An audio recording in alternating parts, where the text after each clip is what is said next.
دينكم وأتممكم دينكم وأتممت عليكم نعمتي ورديت لكم الإسلام دينا دينين في الإسلام ما إجنو قوت خراهم دما خراسا كبنت الله ميخا رب فارسنا ميكا رب فارسنا.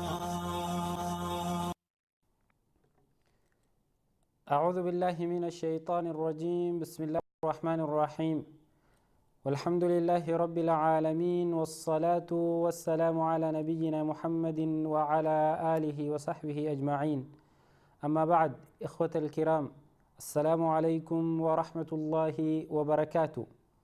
دعوتوتا في هردفتوتا تي في إسلاما خنين بحري براران دعوتشا جرتن تون سغنتا تيسن تن تربانيتي قياتك إسني ليهاتو سغنتا غافي في ديبيه برنوت إسلاما خرا في ديبيتي والبرسيسو في جتشا نما مرنان نما لما بالبلاني سغنتا إرتي هرماتني جتشو تربان دبري سغنتا بريدو قرون كينيني عادتما xiyyeeffannoon sagantaa tanaa guddoon kutaa tokkoffaa kana keessatti siiraa rasuula rabbii sallallahu alayhi wasallam karaa gaafii fi deebii isaatiin xumuruudha. inshaa Allah arraas akkuma torbaannen dabreetitti gaafiilee hayaata rasuula rabbii sallallahu alayhi wasallamitti dhihaatu tartiibaan dhaloota isaatirraa kaanee hanga guyyaa torbaan kute bira geenyeet irratti gaafiileen hedduun isinii qophooyte isin eeggachuu jirti. isin immoo warri TV Islaamaa banatee Feesbuukaa fi akkasuma yuutuubii akkaawuntii TV Islaamaatiin nu daawwattan yeroon isin qophooytanii bilbiltanii gaafii gaafatamteef deebistan amma jechuu. obboleeyyan kiyya, addunyaa tanarratti eegaa karaa sooshaal miidiyaatiin diin keenya wal barsiisuun eegalamee waggaan hedduun dabree jira. waggaalee kana keessa waan barachaa turre, waan dhagayaa turre, waan dubbisaa turree fi waan hordofaa turre haala kamiin hubannee jirra. dhuguma barnoota sooshaal miidiyaa irraa deemu kana jala buunee qorannee sammuu keessatti qabachuu jirra moo jechuu wal fattanuu fi tanaaf gaa ustaazonni hedduun haala adda addaatiin, barsiisonni hedduun, sheekan hedduun, darasaan hedduun seenaa rasuula rabbii sallallahu alayhi wasallam karaa sooshaal miidiyaatiin isin barsiisan.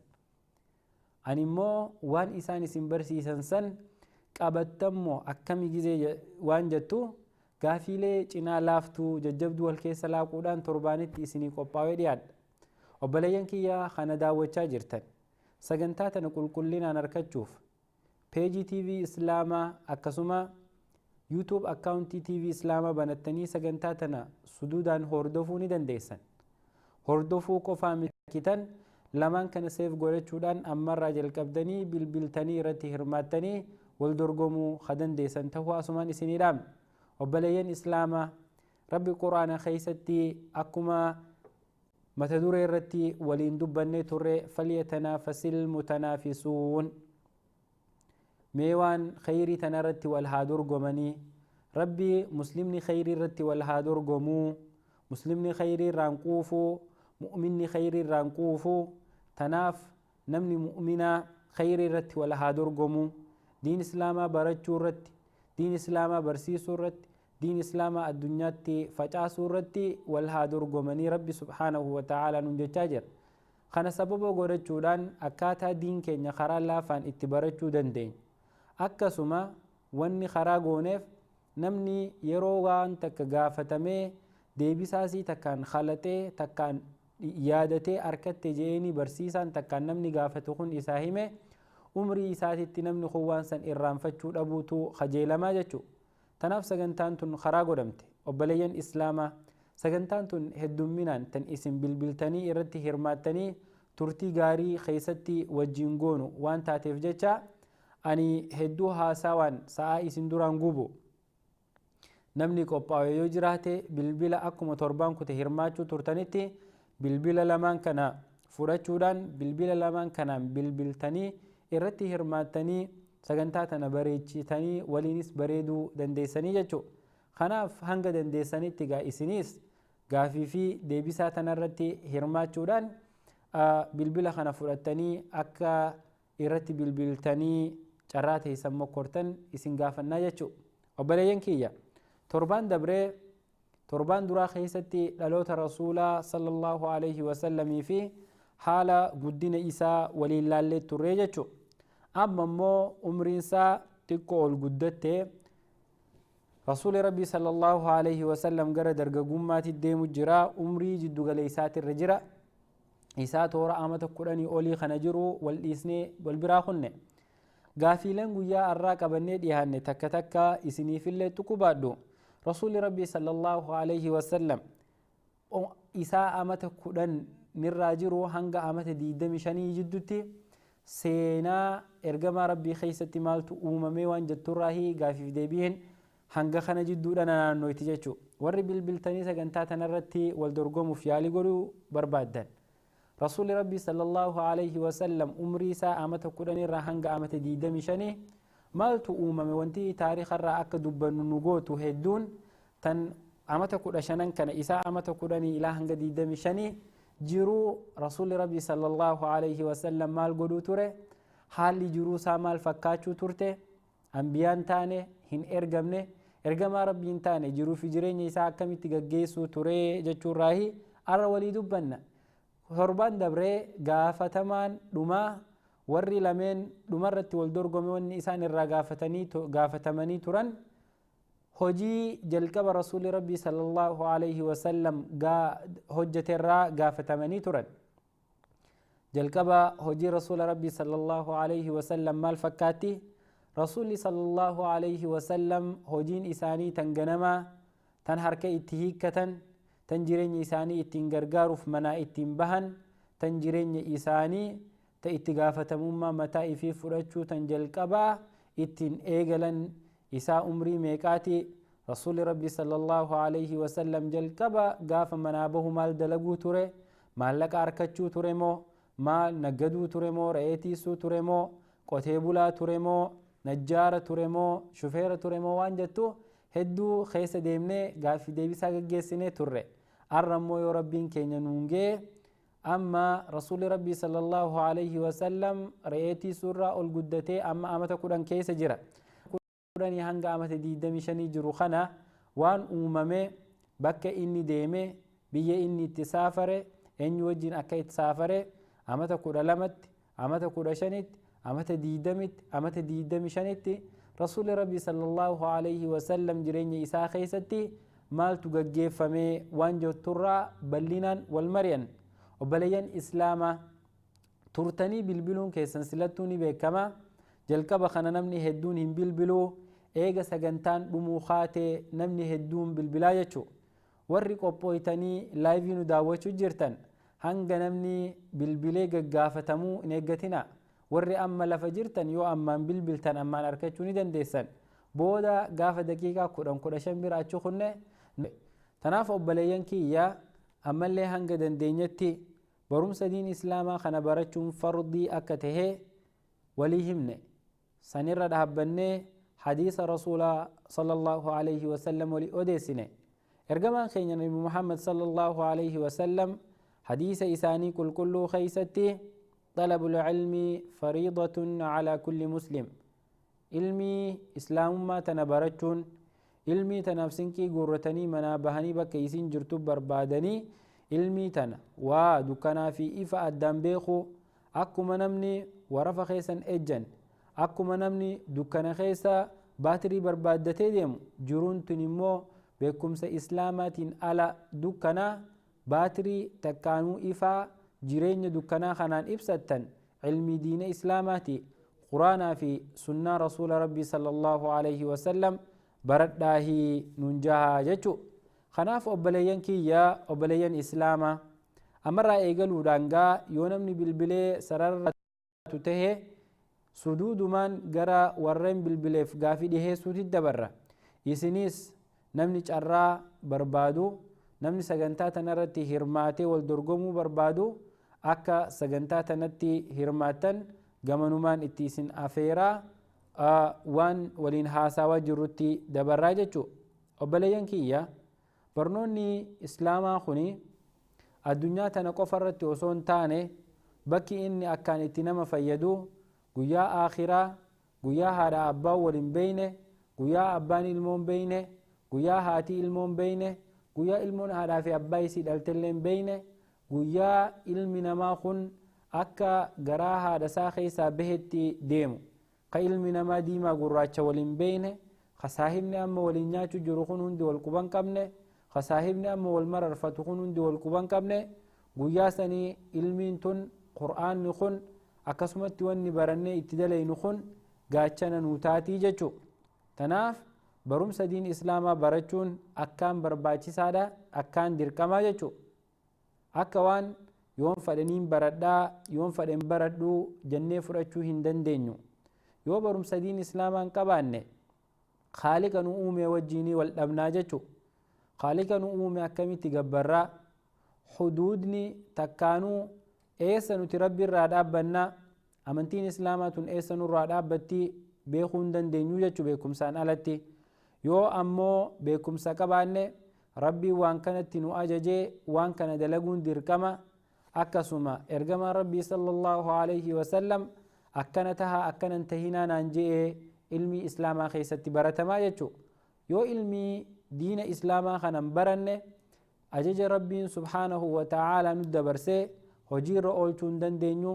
Akkasumatti dhaamsa rasuula rabbii sallallahu alayhi wasallam hojiirra oolchuu hin dandeenyu. Akkasuma waan rabbii fi rasuuli sallallahu alayhi wasallam irraa nu dhorkan irraa dhorkamuu hin dandeenyu.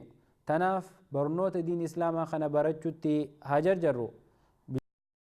Warra bilbilanitti dabarra baarakallahu fiikum. Assalaamu alaykum. وعليكم السلام ورحمة الله وبركاته. ما شاء الله نمني لمانو سينجرا مي سجلي ديرا خدجي جرسان مكان كأنيو إسرا نابيل بلتا سجلين ديرا مكان كي حاجي برين جماعة سعود عربية مقالات تبوك الرأي حاجي بر سعود عربية تبوك أيه أبليتي تينيا تسجلي شمرة دعوسن مكان ختيفي بربيا مقالة تبوكرة رسول ربي صلى الله عليه وسلم يرو جلكباتيف مكان ألا إيس إيمالا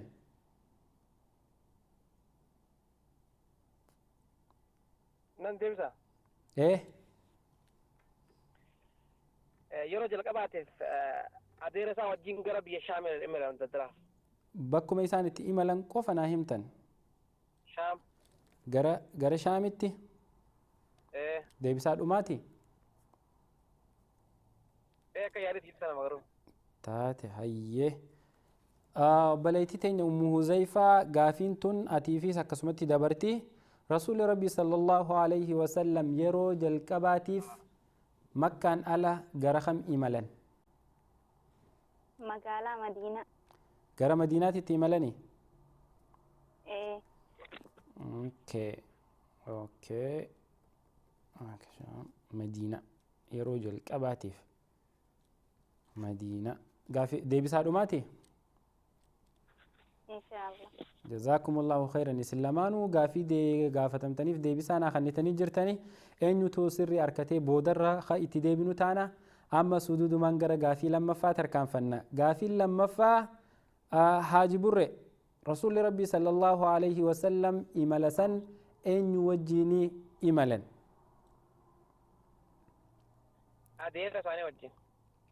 أدير إساني وجين أدير ميساقو فمنامني براتس وجين جر نجران دول لنا يدوس وججرا أدير سات إن أدير جلتي يا ولنا يدوس أدير هيه ديبي سابراني قبضة تنملي لا تنما أوكي هاي غافي لما فا أكسم أم هزيفة غافي دقيسة جرتا ديبسان تيتو حرمي إساني في أخاخي إساني وجيني مالا حرمي في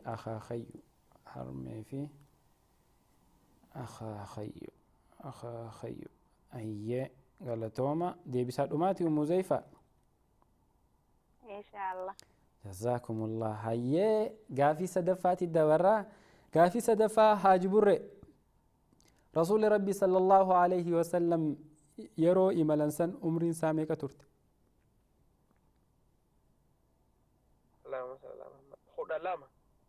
kudha lama. Ta biraa ni qabdaa?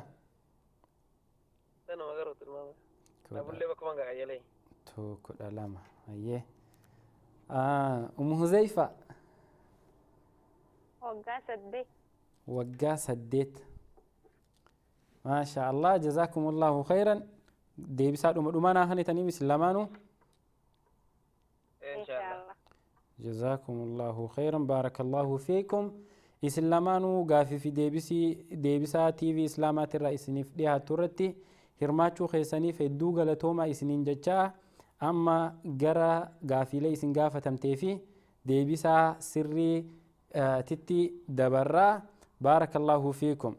gaafiin jalqabaa akki jettu yeroo jalqabaatiif rasuulli rabbii gara kam imalan yeroo daa'imummaa isaaniititti jetti.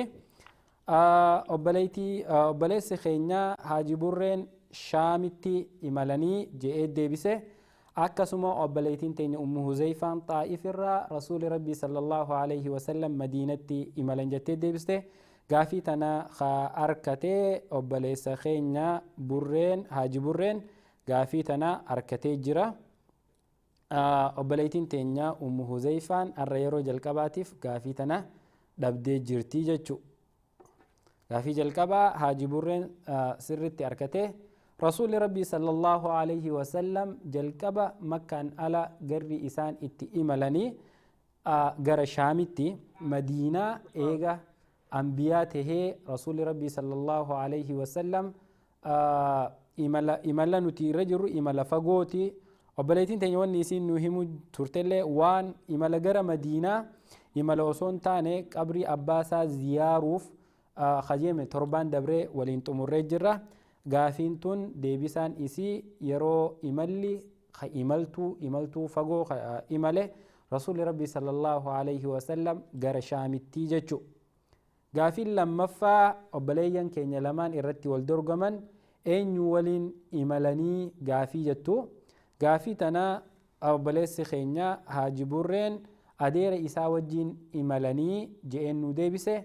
obboleettiin teenya immoo harmee fi akaakayyuu isaa wajjiin imalanii jettee nu deebiste. gaafii tanaas Haaji Burreen arkate. garuu gaafiilee tana silaa sirritti adda illee baatee jirti na fakkaatti.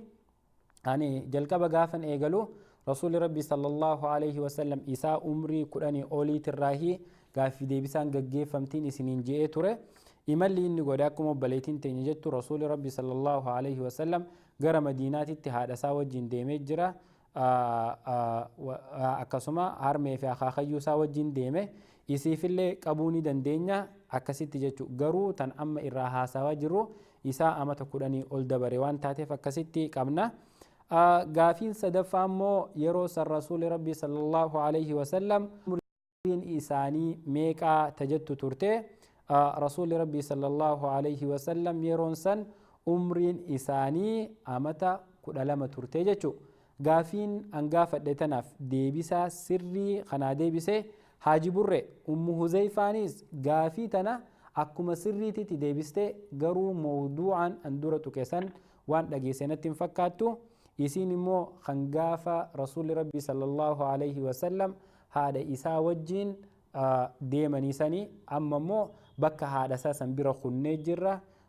haadha isaa yoom irraa duutee eessatti awwaalamtee torbaan dabre keessaa baanee waan san waan bira kunneef jecha gaafii fi deebisaa tana namni injifatee Haaji Burree islamaanu akkuma warra injifateeti. baarakallahu fiikum wajazaakumullahu khayra aljazaa wa ahsanallahu ilaykum. baga itti hirmaatan akkanumatti fuulduraas nu wajjin turaa isiniin jenna.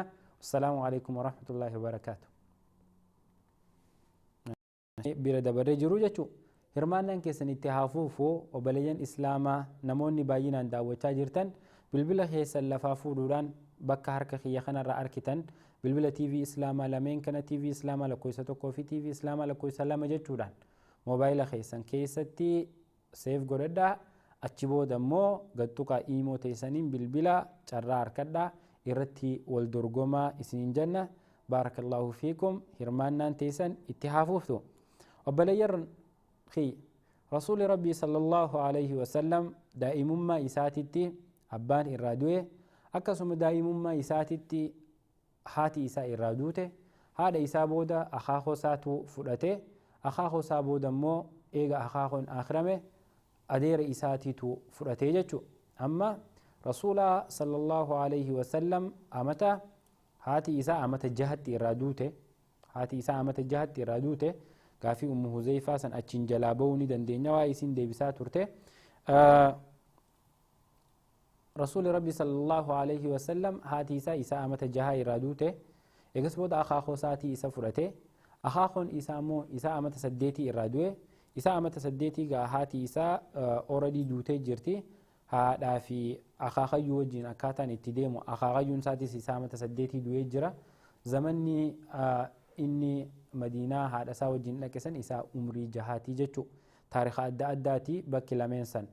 tanaaf obboleeyyan kiyya, obboleeyyan islaamaa, namni inni yeroo san wajjin deeme adeera isaa wajjin rasuuli rabbii sallallahu alaihi wasallam imaltuudhaaf gara shaam deeme. shaam jechuun biyya suuriyaa baay'inaan shaam gideejan biyya suuriyaatutu sammuu keessa nama dhufa.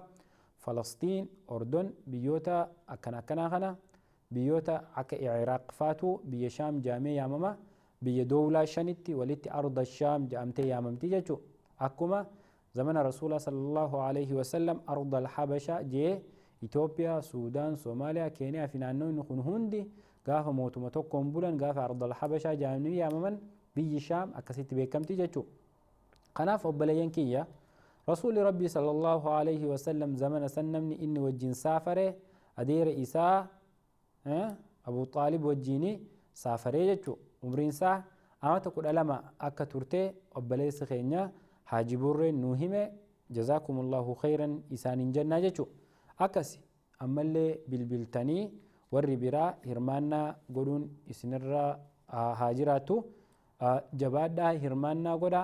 koottaa seenaa ergamaa caalamaa irra caalaa nama rabbi subhaanahu wa ta'aalaa addunyaa tanarratti uume, irra caalaa khalqii isaa nama rabbi akkaan jaalatee ifitti dhiheeyse, nama rabbi subhaanahu wa ta'aalaa maqaa gaggaariidhaan isa yaame, nama rabbi subhaanahu wa ta'aalaa sababaa isaatiin guyyaa qiyaamaa rahmata nuu godhuu taa'u, nama sababaa isaatiin rahmatuma amma arkachuu jirru. kanaahu rabbi subhaanahu wa ta'aalaa balaa fi waa meeqa nurraa qabee hammeenya keenya wajjin nu jiraachisaa jiru sababa rasuula keenyaatitti jechuu.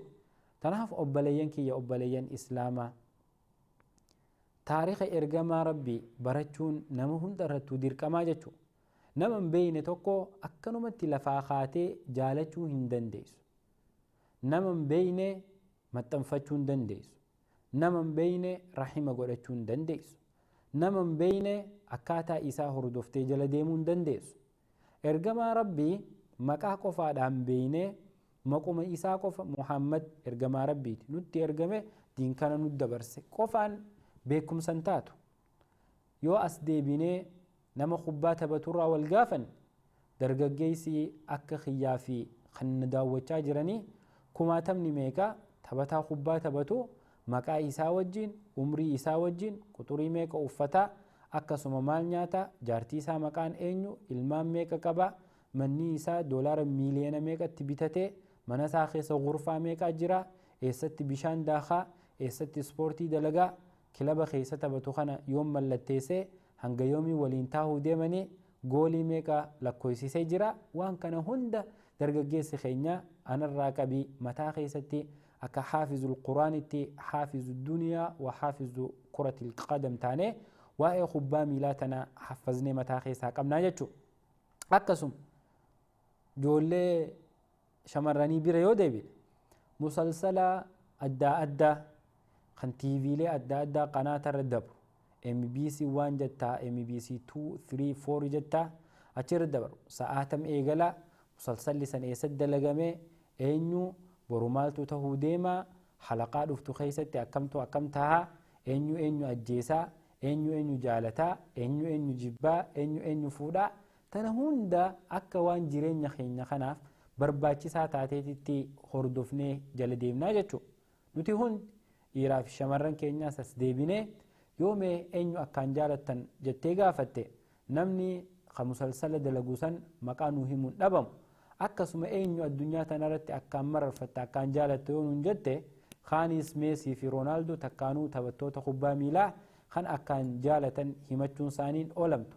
Garuu namni himachuuf haqa qabu, namni haqallee nurraa qabu ergamaa keenya kan osoo nun arkin nu jaalachuu ture, kan osoo nun arkin nu mararfachuu ture, kan osoo nun arkin nu yaadda'uu ture, kan nuu je'ee cinqiin addunyaa tun beeka isa qunnamtee jechuudha.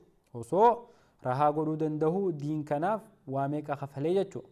Beekuun akkaan barbaachisaa isa kana barbaachisummaa qofa osoo hin tahin dirqamallee nurra taatee dirqama tahuu bira kuttee addunyatti illee nu fayyaddee akhiratti illee nu fayyaddii jechuudha. Nama islaama biyya islaama gurguddaa tan keessa deemtee ergamaan kee eenyu yoo jettee gaafatte kan ergamummaa keenya rasuula caalamaa kana hin beeyne maqaasaa waan biraasitti himuutu jira jechuudha. Maal diin islaamaa kanarraa fagaachuu, diin islaamaa irraanfachuu, diin islaamaa kana harka bitaatiin qabuurraahi rakkinni kun hundi hawaasa keessa dhufaa jechuu obboleeyyan kiyya. Tanaaf seenaa tana keessatti wanni bilbilee nuti barannu waa'ee seenaa ergamaa rasuulaati. Insha Allah daqiiqaa muraasaaf boqonnaa gabaabaa goonee walitti deebina. Obboleeyyan kiyya obboleeyyan islaamaa hanga boqonnaatitti isinis qophaa'oo bilbila keessan qopheeffadhaa. boqonnaa kanaa wajjin turtii gaarii boqonnaa fudhannee walitti deebina. Wassalaamu alaikum wa rahmatullahi wa barakaatuh. بسم الله الرحمن الرحيم والحمد لله رب العالمين والعاقبة للمتقين ولا عدوان إلا على الظالمين. وبلوان هردوفتوتا تي في إسلاما أكما غورسا أستورا وليد آمنتي أمالي وان بؤا إسن إرا فوداتان وسو كرا ديمتان يرو بقنا بكتي تمرتو bakka deemtan marattu halkan gizee maatii wajji jirtan ganama subii gizee maatii wajji jirtan gizee dalagaa fi iskuulaaf bobbaatan waan isin bu'aa diinii irraa fudhattan xiqqoo ibsa gabaabaa tokko akka inshaa Allahu isin itti fayyadamtanii fi dhaamsa gabaabaa tokko asirratti aansee walii dabarsinaa. Dhaamsi suni TV islama.tv jettanii yoo isin seentanii duuba kitaabban sagal'een waraabame hedduutu jira. Kitaabban tafsiiraa gama afaan oromootti sheekotiin gara garaa hiikan hedduutu jira. Ulumaa'ii yookaan sheekotii afurii oltu tafsiirri bakka san irratti qophaa'ee jira. Guyyatti osoo ayaata shanillee taate kilikii diqqoon irraa fayyadamaa obboloowwan rabbitu meeshaa kana nuu laaffise.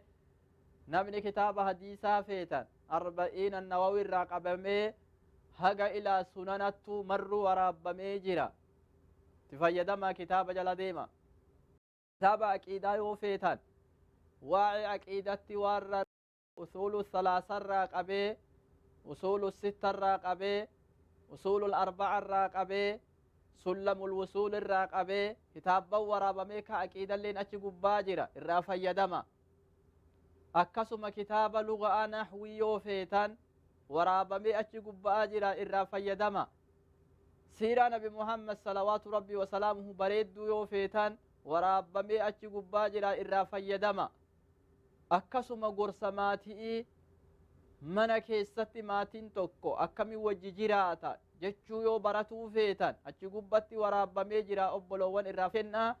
Yaadallee yoo qabaatan inshaAllah fuulduraan karaa feesbuukiitiin barreessaa yaadallee nuu kennaa isinirraa fudhannaa. Waliin waan maraa qajeelchinaa, waliin waan maraa bareechinaa. Baarakallaahu fiikum, jazaakumullahu khayran. Assalaamu alaikum warahmatullahi wabarakaatu. irra deebinee assalaamu alaikum warahmatullahi wabarakaatu. Hordoftootaa fi daawwattoota TV Islaamaa kan sagantaa wal dorgommiitii irratti hirmaachuuf walitti qabamtan hundi keessanuu obboleeyyan keenya namni hedduun bilbilu jirtan, namni hedduun koomentii irratti barreessu jirtan, bilbilli isin irratti bilbilu jirtan bilbila tokko qofa. Bilbila lamaan kana seef godhadhaa. tokko yeroo isin dide tokkoon bilbila baarakallahu fiikum bilbilli tokko ammallee hanga ammaa lafa jira namni tokko irratti bilbilaan jiru bilbiluma duraan seef godhatanii qabdan irratti namni hedduun namni dhibbaa ol amma bilbilu jira kanaaf bilbilli biizii isiniin ja'a namni wal jalaa seenee jira jechuudha.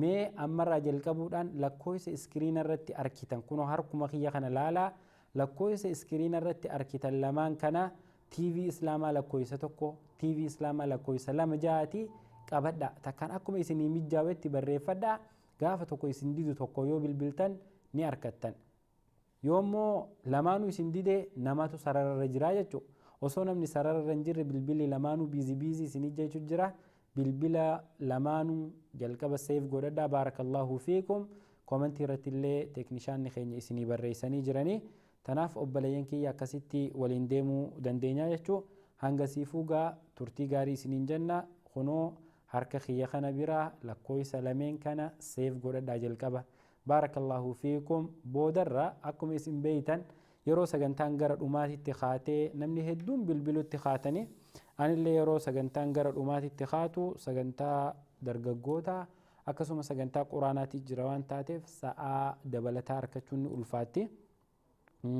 dadhabbii jira sagantaan hundi sa'aa takkaaf deemuu qabdi seerri keenya akkasii hanga dandeenyetti sagantaa hunda sa'aa takka keessatti gabaabsu yaalla isinis hirmaannaan keessan sa'aatii takkittii tana keessa haa taatu isiniin jenna baarakallahu fiikum وجزاكم الله خير الجزاء وأحسن الله إليكم بارك الله فيكم هيا نمتو سرر رجرا السلام عليكم ورحمة الله وبركاته وعليكم السلام ورحمة الله وبركاته ما شاء الله نمتو كوكفاتو لاين رجرا نفكاتا نم لما نمني وعليكم السلام عليكم السلام هيا مي نمني جلكب السلام عليكم نانجت تسم مكاخيتي في بك رابل بالتنايم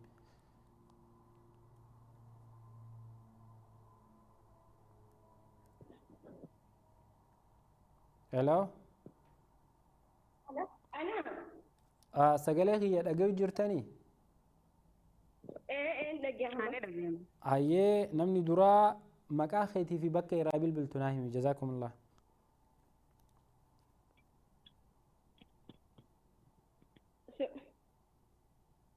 aywa maqaan kiyya Faaxumaadha Suudii Arabiyaarra Faaxuma Saudi Arabiyaa eessarraa magaalaa tam Suudii Arabiyaa magaalaa tam Suudiin biyya Jeezaan jiizaan hayyee obboleettiin teenya tan lammaffaa maqaan kee eenyu eessarraa nu bilbilte maqaan kiyya Misraadhaa Madiinaarraa akkana warra jiizaanii fi warra madiinaati amma misraa madiinatul munawwara هيا ربي سينوروا كاسي غافين إسلاماني في ديهاتو هدو ججبدو إسلامانو هيا جلكبرتي فاطمة سجلت يا دقيسة هيا غافين جلكبا سيف ديهاتي غافين جلكبا أكي جتو yoo jalqaba irraa seenaa tana jala deemu jiraate rasuulli rabbii sallallahu alayhi wasallam imala jalqaba adeera isaanii wajjin imalan san irratti eenyutu isaan qunname eenyutu isaa fi nama isaa waliin deemu san qunname rasuula rabbii bakka isaan itti deeman sanitti gara shaam yeroo deeman eenyutu isaan qunname karaa irratti namticha biyya san bulchu qeesicha takka maqaa isaan hin dagadhe bulchaa moo qeesicha bulchaa biyya sanii bulchaa biyya shaam garuu amantaan isaa kan islaminaadha ala bulchaa qeesii bulchaa fi qeesii waa lama deebiste obboleettiin teenya hayyee misra wani dhagaa deebisaan teetoo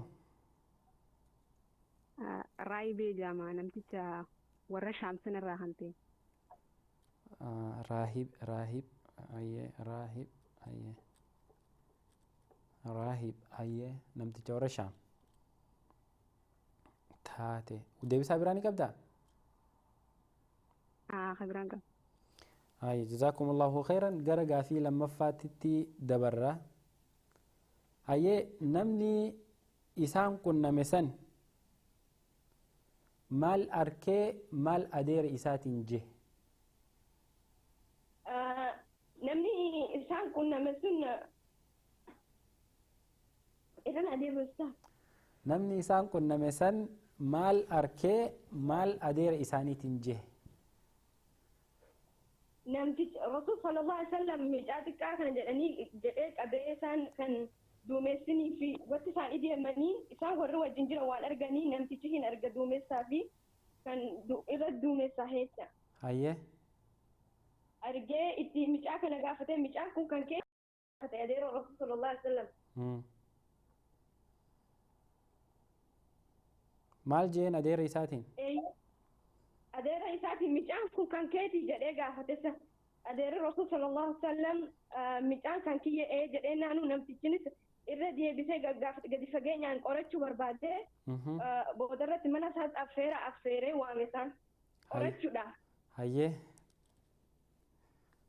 San booda affeeramanii deemanii naanuu adeerri rasuul sallallahu alaihi wasallam meeshaa isaanii bira dhiisanii ati mucaa xiqqaa jedhanii. Waanuma waan isaan godhan mara osoo hin ta'in gurbaan ati maqaa tuutte san bulchaa biyya sanii qeesii jette qeesiin san maal argee maal adeera rasuulaatiin je wauma lama qofa nuu himi tana argee waan akkanaa rasuulaan je gabaabsi.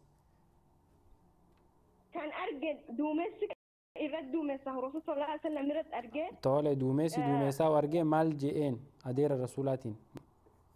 Adeera rasuulaatiin mucaan kun keetii eenyuuti jedhee gaafate. Ayyee jazaakillaahu khairan fitatte keetii jee gaafate ayyee. Misra. Waniin dhagee. Deebisa ammasii. Akkasuma mu'ujizaadha arkee duumessa isarratti gaaddisaaf isarratti duumessa arkee mucaa kana hin dhiisanii bakka irraa fiddetti deebisii. Deebisaa naa kennitanii jirtanii tamtu sirriidhaa hanga ammaa hin beekne booda itti walitti deebina. Namni isaan yoo Faaximaan na dhagayaa jiraatte Muhammad sallallahu alaihi wasallam fuula dura ergamaa tahuu isaa akkamitti beeke namtichi kun? Egaa affeeranii booda ofis fuudhee rasuul sallallahu alaihi wasallam dugda isaa dubbatti chaappaa yookaan mallattoo nubuwwaa irra qaban turanii irratti arge. Mallattoo irratti argee mirkane. Chaappaa. Misra. Ergamtoota isa dura ergamanirraa waan hubateefi. Nama akkanaatu sun keessatti argamaa laji. Ergamtoonni kuni qeesii jechuudha. Qeesii jechuudha arraahibu bahiiraa jedhaniin nama san maqaa isaati obboleettii teenya Misraa gaafii guutuu deebisiif kennina. Lammaffaa immoo gaafiin gaafataman namni isa qunname san maal arkee maal adeera isaatiin jehe obboleettiin teenya duumessa isaa duumessamu arkee keetii je'ee adeera isaa gaafatee jette Faaximaan. Akkasuma obboleettiin teenya lammaffaa Misraan gabaabsite mu'ujizaa irratti arkee mu'ujizaa saniin immoo wanni adeera isaa gaafate rasuula rabbii sallallahu alaihi wasallam deebisii. Namni kun ni miidhama booda anbiyaa rabbii ta'uu taha deebisi jettee deebistee gaafii lammaffaatis guutuutti obboleettii teenya Misraaf kennina. Hanga amma Faaximaan gaafii duraatirraayis cinaa argatte gaafii lammaffaatirraayis cinaa argatte. Gaafii sadaffaa rasuulli rabbii sallallahu alaihi wasallam booda Muhammad boodarra ergamaa ta'uusaa gurbaan isaan arkesan akkamitti beekee akkamitti baree waan jedhamtu obboleettiin teenya Faaximaan chaappaa dugda isaaniitti irratti arkan jette obboleettiin teenya immoo Misraan ergamtoota isa duraatirraahii baranii jette. Gaafii tanaaf deebisaan sirrii chaappaa akkasuma ergamtoota isa duraa osoo hin tahin gurbaan arraahibu bahiiraan kun wanni rasuula rabbiitti irratti arkee mucjizaalee rabbiin kaa'ee akkuma isinuu jettan duumessa'uu gaaddiseessa isaa gaaddiseeffamu gizee nama biraa wajjin deemu gaaddiseessa rasuula rabbiitirraa sallallahu alaihi wasallam dhaabbatu. Akkasuma akka kitaaba Rahiiqul Maktuum seenaa rasuula rabbii sallallahu alaihi wasallam barreeffame جرتي إمام الباني فان صحيح قدن الراهب بهيرة تنرى واني رسول ربي صلى الله عليه وسلم قربان سن إرى أركي مكان سا راهب بهيرة دا بكي إني إسان إتي أركي سن بصرة بك جامتو أوصو أردي شام هنسينيني يو شام قسين تن أمني يهودا رسول ربي خانن ديسو مجاخنا نامنا فول دراف أنبياته إفبودا ديبسي جئيني أكسي غافي تنا أبليتين تينيا دودا أبليين بالبلا رجرتن في التاني جرتن إن شاء الله بارك الله فيكم جزاكم الله خيرا هرمانا كسن اتحافوفو جبادا غافي تنا نمن توكل وان ديبسونة فكاني غافي أكان ججبدوتي إسلامانو غافي تنرت هرمانا قدو قوتني الفادا ربي أما اللي جال رسوله إسني هذا بلو بارك الله فيكم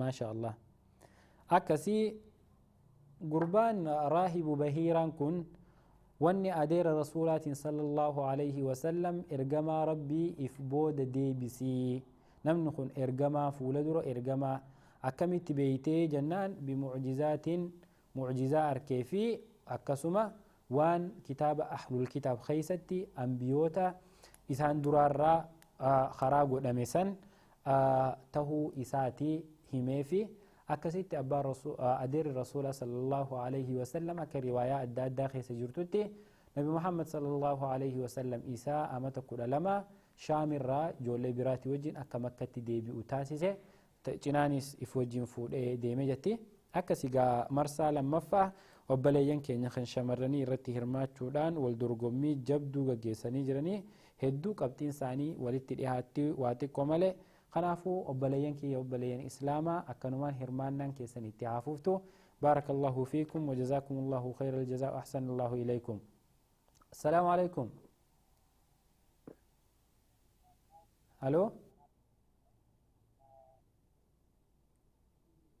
هلو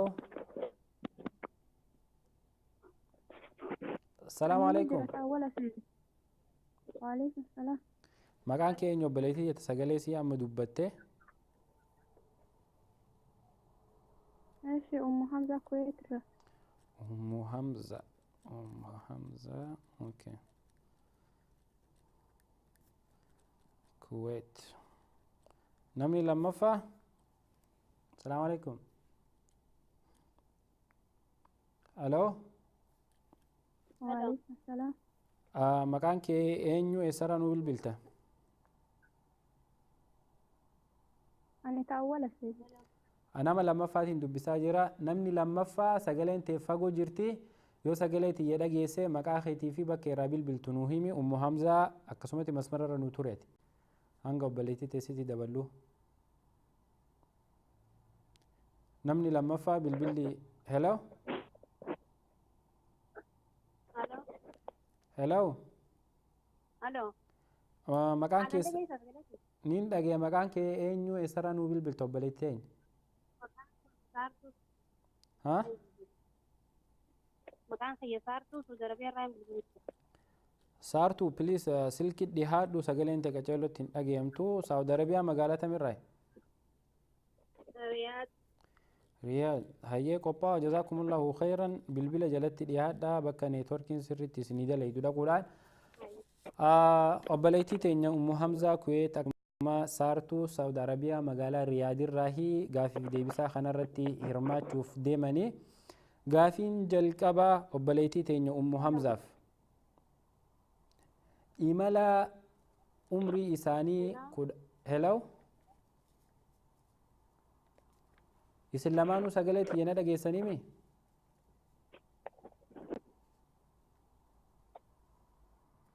السلام عليكم وعليكم السلام ورحمة الله وبركاته سجلين دقيق جرتون أم سمية دا إن شاء الله مكان كي إنيو سرانو بالبلت مريم الجدير السعودي مقالة القسيم الراس مريم هاجي كدير القسيم جته إيه القسيم هي نمني لما فا هلو أنت مدرس بالبلتين ديفيس إنيو أم حمزة دا إيه ما شاء الله جزاك الله بقى دفته أم حمزة كويت الرا هي إسلامانو قافي تنك عما قلبي ندقي فدا ندقي سنمي إيه akkas ammoo kun wal dhageenya sirriitti jalqaba isin dhageeyyoon turre gaafiin jalqaba Maryam ما شاء الله yeroo lammaffaaf rasuuli rabbii sallallahu alaihi wasallam gara kam imalan sababni imaltuu sanii maal ture yeroo jalqabaa madiinatti imalanii waan amma isinii sirreessuuf warri gaafatamaa jirtan sirri na dhageeffadha akka gaafiin isinitti hin ulfaanne rasuuli rabbii sallallahu alaihi wasallam gara shaamitti adeera isaa wajjin isaa amata 12 imala jalqabaatii jedhe imalli kun immoo imala Assalamu alaikum. nama biraatii seenee bilbilarraa abbaa yahyaa hello Hello, assalamu alaikum. وعليكم السلام ورحمة الله وبركاته أين مكانك؟ Farhan Nanjan, فرحان إيسرا نوبل بلتن UK. فرحان يوكي را أين نمني برا خجرو محمزة أدم ومريم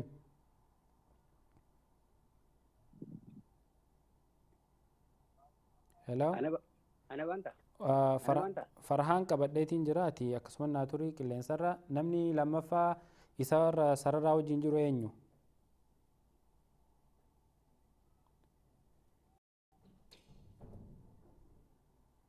أم حمزة سرر جرتا إيه أم حمزة نجرتا انجري sagaleen tiyyanii dhageemtii sirriitti dubbachaan jirtu yeroo hawaasi gaafadhu أنا ni dhageemtii sagaleen tiyya أنا انجري أم حمزة ننجري sagaleen tiyya siif dhageemtii siin jechaa jira uktii tiyya sirri wal dhageyaan jirru yeroon hawaasi gaafadhu nani dhageessa أم حمزة Ya ilaahi. Hello انجري إيه sagaleen tiyya turteessi dhufti moo moobaayila irraa na dhageeffachuu jirti إيه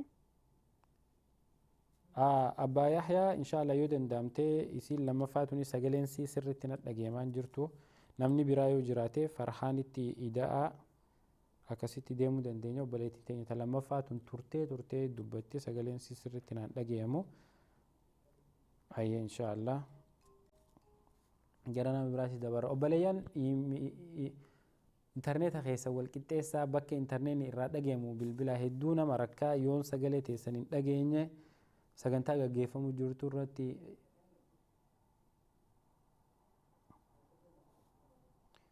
yeroo taraa takka dhuftan ammallee baatanii hin deebiina baarakallahu fiikum baatanii irran deddeebiina baatanii eega taraa takka isiniif irra dhufe booda taa'a hanga nama isinitti dabalutti insha Allah. Hello, assalamu alaikum. وعليكم السلام ورحمة الله وبركاته. Hayyee dhiiraa sagalee maqaan kee eenyume namni dhiiraa kaniin sagalee dhiiraa dhageessan. Farahani bar amma asmaan na baate. An hin baasne hanga dandeessatti insha Allah sararra turii hin bahin Farhaan UK irraa. Hayyee. Ayyaa hin baane nan baasin. Okay hin baasu hayyee jazaakallahu khairan. Obboleettiin teenya maqaan kee eenyu? منى زامر يا دراس. Muna. إيه. Hayyee isin lamaanuu qaama qalbii na dhageeffadhaa. Ayyee. Na dhageessaniimi? إيه. Ayyeetti dhagee. Masha Allah jazaakumullahu khairan carraa gaariin isinii hawwa gaafii jalqabarraa isinii ka'uudhaaf bakki amma irra dhaabbanee haasawa jirru rasuulli rabbii sallallahu alaihi wasallam umriinsaa 15 ol taatee jirti amma isaa umrii 12 gara shaamitti adeera isaa wajjiin imalee jenne imala jalqabaati amma irra haasawu deemne gaafiin jalqabaa yeroo lammaffaatiif rasuulli rabbii sallallahu alaihi wasallam gara kam imalan sababni imaltuu sanii hoo maal ture farhaan UK irraa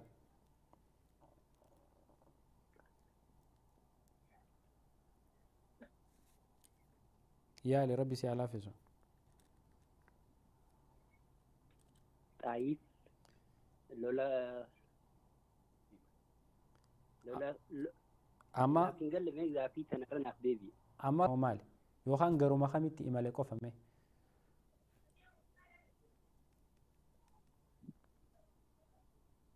Farhaan Ayyee.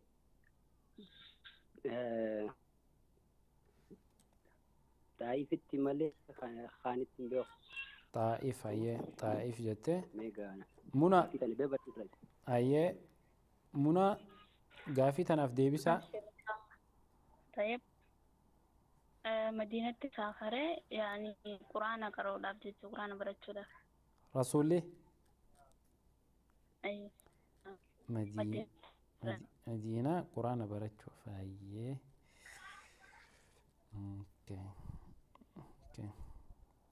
jazakumullah isin lamaanuu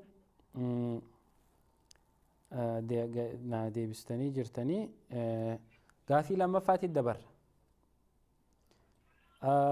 Farhaan yeroo kana rasuuli rabbii sallallahu alaihi wasallam umriin isaa 20 kana fakkaata. diidami meeqa gaa diidam akkana yeroo jettu quxuruma naa himi umriin isaa 20 fi 20 takka hedduu 20 takka ta'a mahalan. diidami takka jazaakillahu khairan ayyee gaafii sadaffaatti dabarre isin lamaanuu imala kana irratti eenyu waliin imalan eenyu waliin saafare Farhaan UK irraa Adeera taa'utti.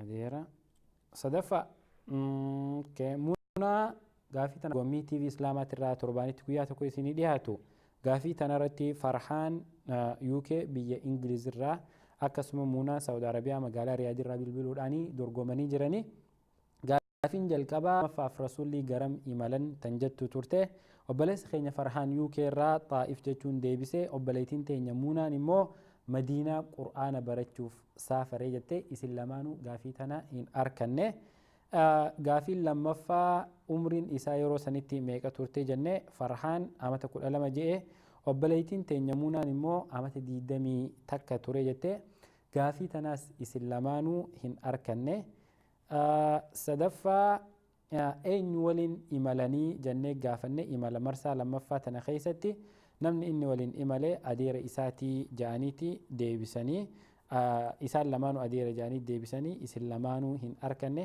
gaafilee sadeen gaafatamtan isin lamaanuun arkanne gaafilee tana namni hedduun waan irratti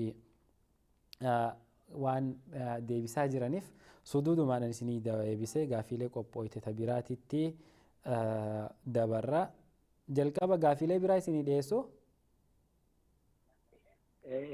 eega isin hin jirtu hayyee Farhaan galatoomii namni si wajjiin dorgomu xumuree jira inshaallah feesbuuka keessa dhayxee nu dhageeffachuu ni dandeessa gaafileen si gaafadhe tana inshaallah deebisaa isinii kanna isin lamaanuu jazakumullahu khairan baarakallahu fiik hirmaannaa keetiif hedduu galatoom inshaallah akkas obboleeyyan islaamaa gaaffii deebisaan guyyaa arraa gaatan hanga ammaa daawwachaa jirtan tana fakkaatti gaafileen isaan gaafataman imala rasuuli rabbii sallallahu alaihi wasallam lammaffaa godhanii imalli lammaffaan rasuuli rabbii sallallahu alaihi wasallam godhan gaaffii deebisaa tanaa goolabuuf deebisaalee gaaffii sadeen tanaa isinii himeetiin sagantaa teenya tan guyyaa arraa asumaan goolabnaa sagantaa dargaggootaatu itti aanaa jechuudha.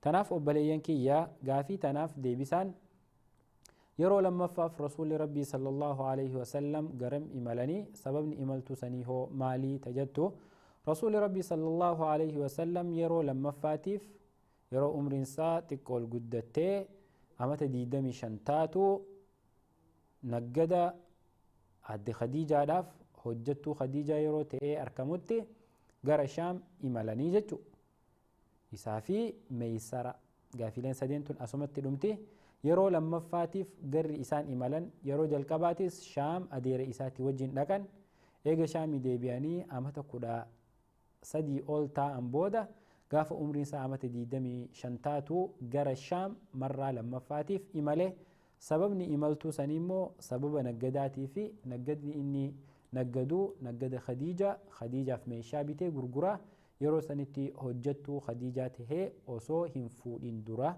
rasuuli rabbii sallallahu alaihi wasallam qabeenya khadiijaa keessa hojjechuu waan tureef imala kana gara shaamitti gaggeessanii umriin isaa yeroo sanitti amata 25 turte.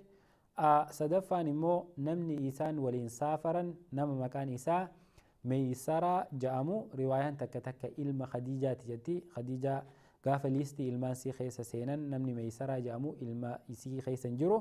Khaadima isiitu irra dhiyaataa eenyu waliin imalan kaja'u khaadima isii takkaan namuma akka ergamaa keenya nabi Muhammaditti yeroo sanitti khadiijaaf dalaguu ture Meeysaraa nama jedhamuutu marsaa lammaffaatiif imala marsaa lammaffaa tanatti rasuula rabbiitii wajjin gara shaam imalee jechuudha. Yeroo lamaanuu rasuuli rabbii sallallahu alaihi wasallam gara shaam sababni inni itti imaleef sababa diinagdee sababa naggadaatii jechuudha. Waa bitanii waa gurguruuf. Obboleeyyan islaamaa warreen sagantaa gaaffii deebii barnoota islaama waliigalaa hanga ammaatti daawwachaa turtan hundinuu ulfaadhaa isiniin jenna baarakallahu fiikum. Kanatti aansuudhaan sagantaalee TV islaamaatirraa isinii dabartuu hordofuu hin dagatina. Itti aansee sagantaa dargaggootaatu isinii dhiyaata. Gaafa sagantaan dargaggootaa dhumtummoo deebinee anaa fi isin sagantaa ma'al qur'aan yookiin qur'aanaa wajjiitiin sa'aa 6 hanga 7tti wal arkina. San booda immoo gaaffii deebisaa afaan ingiliffaa sa'aa 8 irraa obboleessa keenya Salaahuddin Haaji Amaanii wajjin isinii dhihaatti. Galgala immoo yoo rabbiin je'ee fatwaa jira. Fatwaa akkuma isin beektan sheekha keenya Sheekh Anwar Yusuf Naayiroobii irraa fi akkasuma obboleessa keenya Abdul Fattah Alwaan sa'aa 10 nu biraa akka biyyaatitti immoo salaata subii booda insha Allah Sheekh Anwarii fi Sheekh Muniir Alwaan kan deebi'anii isin arkan taane sagantaalee tana hunda jala deemtanii hordofuu fi sagantaalee tana irratti hirmaannaa godhuun keessan itti hafuufuu isiniin jenna. Akkasi insha Allah obboleeyyan kiyya yeroo gabaabduutti TV islaamaa kan isin feesbuukaa fi yuutuubii irraa daawwachaa jirtan kana yoo rabbiin nuun fedhe gara saatalaayitiitti guddisuuf gargaarsa keessanitti hajamaa jirra. Insha Allah Oktoobar ji'a dhufu ji'a arrarraa ji'a 1-7 booda magaalaa Minnesota galma Columbia Heights 820 karaa 40th Avenue Columbia Heights North East irra jirutti hawaasa keenyaa wal arkinee TV islaamaatiif gumaacha goona. Warreen biyya Ameerikaatti ala jirtan, warreen Saawudii jirtan, Kuwait jirtan, Dubaay jirtan, akkasuma biyyoota Arabaa kana keessa Suudaan, Masrii, biyya Iraan daawwatan hunda jirtan haala mijeessinee haala isin TV islaamaa kana bira ittiin dhaabbattanii diin islaamaa kana itti waliin guddisuu dandeenyu irratti mijeessinee yeroo gabaabdutti kan isinitti deebinu tahaa jechuudha. Har'aaf obboleeyyan kiyya sagantaan qabadhee isinii dhiyaadhee tahaa. Kaayoon teenya TV'n kun TV islaamaati ka waliigalaati abbaan qabu waan takka wanni nu beekuu qabnu TV'n kun abbaan qabu anaatu itti abbaa ati itti abbaa isaatu itti abbaa jechuudha. Namni dhufu hundi itti abbaadha abbaan qabu jechuudha. Tanumaafuu TV'n kun guddachuu qaba. TV'n kun akkaataan itti guddatu yoo isa hordofne yoo barnoota inni dabarsu hordofne qofa guddata jechuudha. Yoo immoo TV islaamaa qabneennee manuma maqaa taate